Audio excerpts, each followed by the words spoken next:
হাতৰ নখ বা ভৰিৰ নখ আপোনালোকৰো সহজতে দীঘল নহয় নেকি?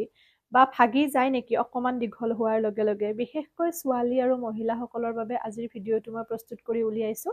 বহুতে ৰিকুৱেষ্ট কৰিছিল আৰু কৈছিল যে বাইদেউ আপুনি ইমান কাম কৰে তাৰপিছতো আপোনাৰ নখবোৰ নাভাগেনে?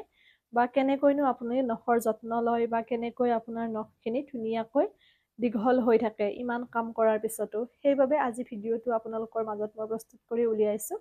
আশা কৰোঁ বহুতে উপকৃত হ'ব, যিহেতু ঘৰুৱা পদ্ধতিকেইটাই মই আপোনালোকৰ লগত শ্বেয়াৰ কৰিবলৈ লৈছোঁ। বহুতৰে নখবোৰ পাতল আৰু সহজতে ভাগি যায় অকণমান দীঘল হোৱাৰ লগে লগে, বা কিছুমানৰ নখ দীঘলে নহয়। গতিকে এই পদ্ধতিকেইটা যদি অৱলম্বন কৰে আপোনালোকে যথেষ্টখিনি উপকৃত হ'ব। তাৰ বাবে আপোনালোকে কুহুমীয়া গৰম পানী ল'ব, যিটো গৰম পানীত আপোনালোকে হাতখন জুবুৰিয়াই দিব পাৰিব বা ডুবাই দিব পাৰিব। তেনেকুৱা পৰ্যায়ত কুহুমীয়া গৰম পানী ল'ব। ধৰি লওক চৰিয়া এটাত কুহুমীয়া গৰম পানী ল'লে, তাত আপোনালোকে নেমু এচামুচমান চেপি দিব। আধা ফাল নেমু চেপি পেলাই এচামুচ দুচামুচমান নেমু তাত দি দিব পানীখিনিত।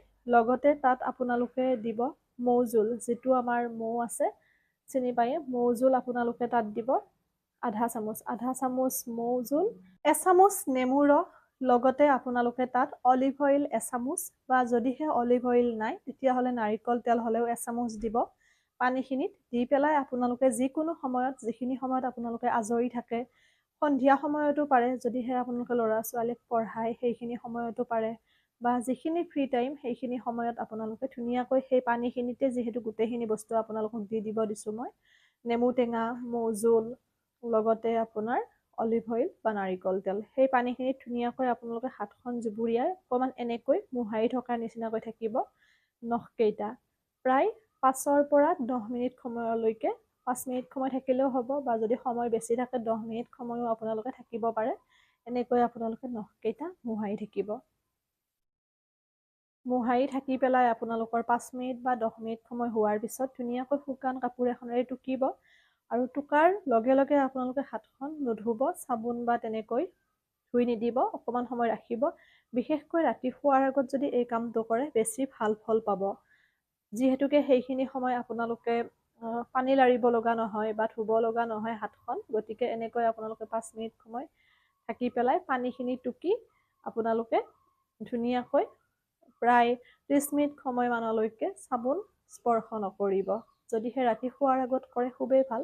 এইটো হৈছে প্ৰথম পদ্ধতি। এতিয়া আহিছোঁ আন পদ্ধতিটোলৈকে। আন পদ্ধতিটোৰ বাবে আপোনালোকক লাগিব নাৰিকল তেল এচামুচ, লগতে এলোভেৰা জেল আধা চামুচ। এলোভেৰা জেলটো ঘৰুৱাও ল'ব পাৰে, পতঞ্জলিও ল'ব পাৰে, আৰু এই বস্তুখিনি আপোনালোকে বনাই পেলাই থৈ দিবও পাৰে। নাৰিকল তেল আৰু এলোভেৰা জেলৰ যিটো বস্তু, পেকটো আপোনালোকে ধুনীয়াকৈ বনাইও থ'ব পাৰে। তেতিয়া আপোনালোকে ৰেগুলাৰ যদি এসপ্তাহ শোৱাৰ আগত এনেদৰে ব্যৱহাৰ কৰে, তেতিয়াহ'লে আপোনালোকৰ নখ ভাগি যোৱা সমস্যাটোও নোহোৱা হ'ব, আৰু আপোনালোকৰ দীঘল যে নহয় সেই সমস্যাটোও নোহোৱা হ'ব। দুয়োবিধ বস্তু মিহলি কৰি এনেকৈ আপোনালোকে মাছাজ কৰিব। এনেকৈ নখকেইটা আপোনালোকে মাছাজ কৰিব এনেদৰে ধুনীয়াকৈ ৰাতি শোৱাৰ আগত 5 মিনিট সময়, আৰু মাছাজ কৰি পেলাই আপোনালোকে শুই যাব। তেতিয়া চেম্পু বা তেনেকৈ পানী নুচুব, ৰাতিপুৱা ধুলেও কোনো কথা নাই। এনেকৈ আপোনালোকে ৰেগুলাৰ এসপ্তাহ কৰকচোন। ৰিজাল্ট দেখি আপোনালোকে আচৰিত হ'ব। আপোনালোকৰ হাতৰ নখ, ভৰিৰ নখ ধুনীয়াকৈ দীঘল হ'ব। এয়া মই হাতৰখিনিও কৈ আছোঁ। যদি ভৰিতো তেনেকুৱা সমস্যা আছে, ঠিক একেধৰণে আপোনালোকে ভৰিটো যত্ন ল'ব। ভৰিখন ধুনীয়াকৈ তিয়াই ৰাখিব, আৰু ধুনীয়াকৈ হাতেৰে হ'লেও মোহাৰি দিব, বা দুয়োখন ভৰিৰে হ'লেও মোহাৰি দিব। আৰু মই যিটো ক'লোঁ নাৰিকল তেল লগতে এলোভেৰা জেলৰ মিশ্ৰণটো ধুনীয়াকৈ ভৰিৰ নখকেইটাতো অকণমান মাছাজ কৰাৰ নিচিনাকৈ লগাব, আৰু এসপ্তাহত ৰিজাল্ট পাব। মোক জনাবলৈ নাপাহৰিব। এৰিছোঁ আজিলৈ, পুনৰ নতুন ভিডিঅ' এটিৰে লগ পাম। সকলো ভালে থাকক, সুস্থ থাকক, হাঁহি থাকিব।